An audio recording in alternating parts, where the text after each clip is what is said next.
ሰላም ጤና ይስጥልን ክብራትና ክብራን እንደምን ቆይታችኋል? ከግሪላ ቲዩብ የሰዓቱን አጠር ያሉ የስፖርት መረጃዎች ይዘናል። የአውሮፓ ቻምፒየንስ ሊግ ዛሬም ትኩረታችን ነው።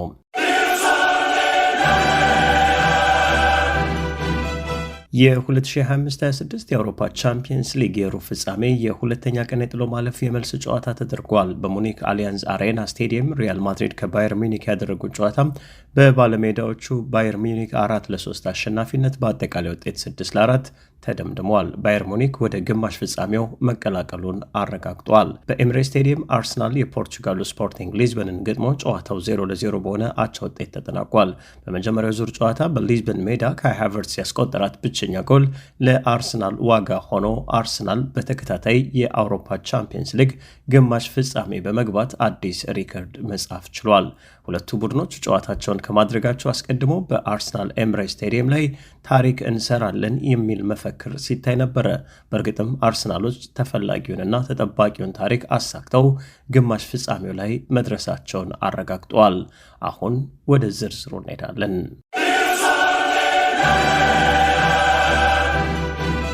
በአውሮፓ የእግር ኳስ ልዕቀት በአውሮፓ የእግር ኳስ የቲያትር መድረክ ተደርገው ከሚቆጠሩ መጫወቻ ሜዳዎች መካከል የባቫሪያኖቹ ኩራት የሙኒክ መገለጫ የሆነው አሊያንዝ አሬና ስቴዲየም አንደኛው ነው። ዛሬም የአውሮፓ ቻምፒየንስ ሊግ የሩብ ፍጻሜ የመልስ ጨዋታን ሊያስተናግድ ቀጠሮ ይዘዋል።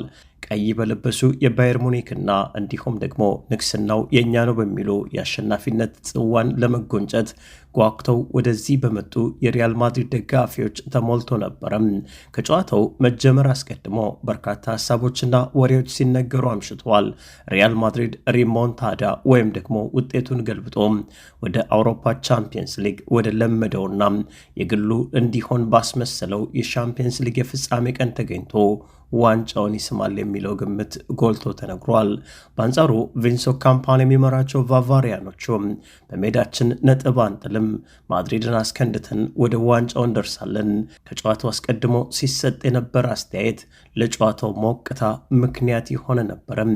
ጨዋታው እንደተጀመረ ገና በመጀመሪያው ደቂቃ አርዳ ጉለር አንደኛው ደቂቃ ላይ ያስቆጠረው ጎል ሪያል ማድሪድ ባቫሪያኖችን እንዲመራ አስቻለው። ይህ በበርካታ እግር ኳስ ተመልካቾች ዘንድ ነገሩ እንዴት ነው አሰኝቶ ነበረም።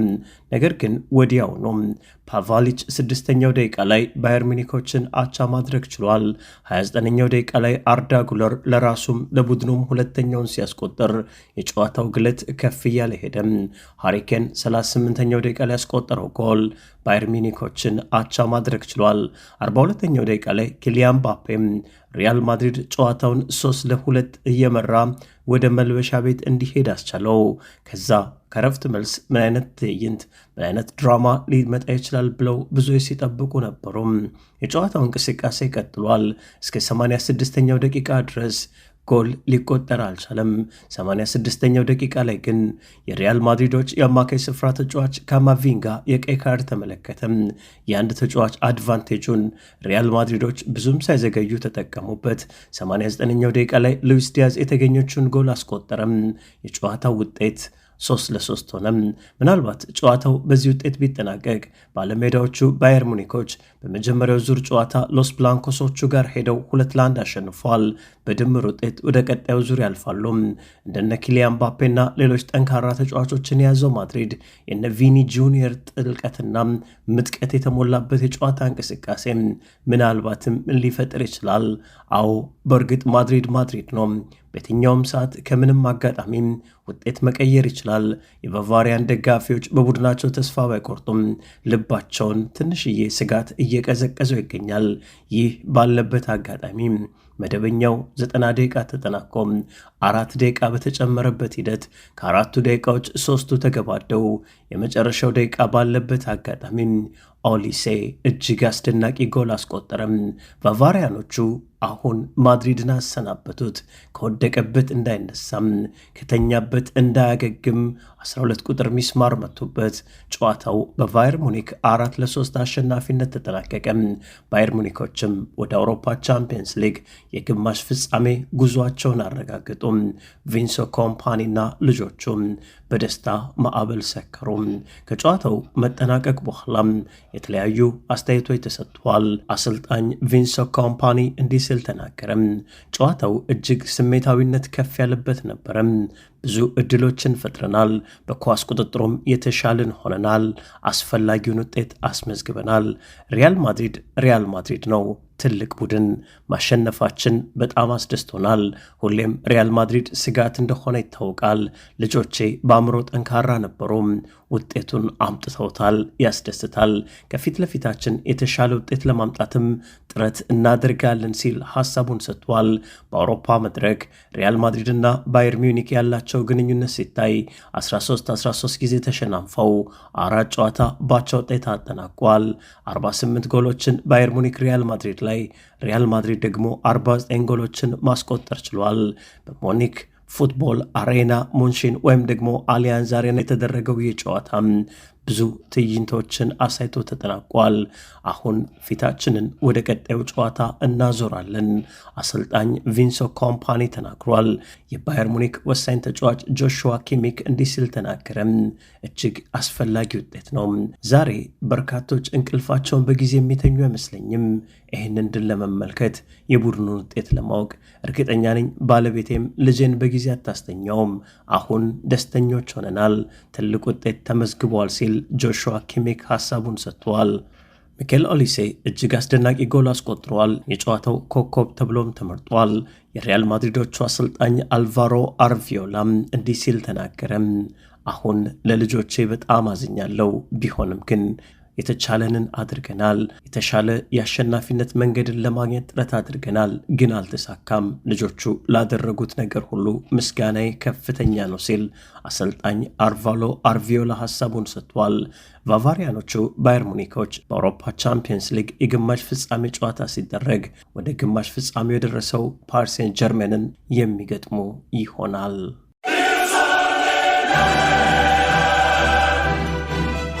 ምሽቱ ለመድፈኞቹና የመድፉ ደጋፊዎች እጅግ የተለየ ምሽት ሆኗል።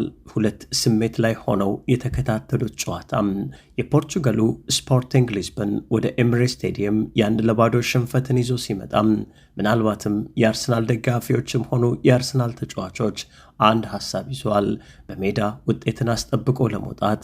ቢሆንም ግን ሙሉ 90 ደቂቃ ላይ አርሰናሎች ጎል ሳያስቆጥሩም ስፖርቲንጎችም ጎል ሳያስቆጥሩ 0-0 ተጠናቋል።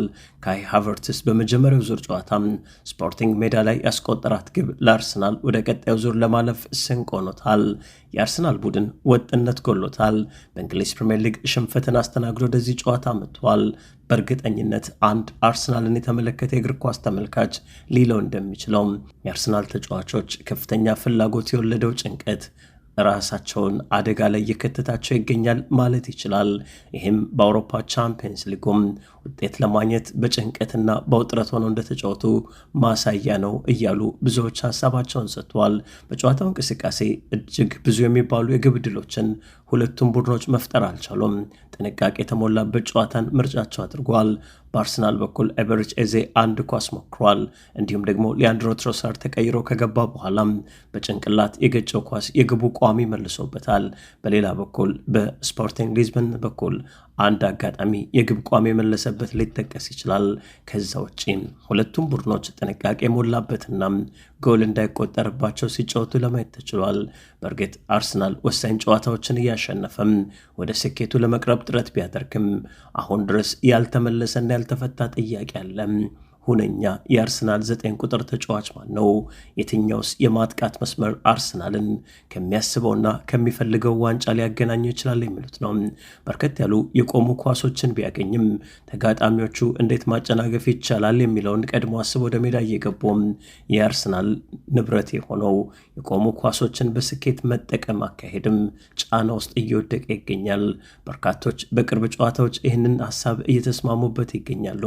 አሰልጣኝ ሚካኤል አርቴታና ተጫዋቾቻቸው ካሰቡት ለመድረስ እነኚህን ጥያቄዎች በሚገባ መመለስ ይኖርባቸዋል።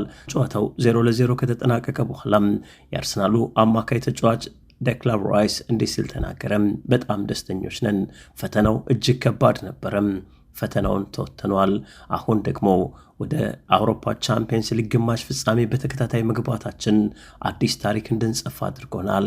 ወደ ተሻለውና ወደ ከፍተኛው ቦታ መዝለቅ ፍላጎታችን ነው ሲል ሐሳቡን ሰጥቷል። የአርሰናሎቹ አሰልጣኝ ሚካኤል አርቴታም አሁን ደስተኛው ሰው ሆኗል።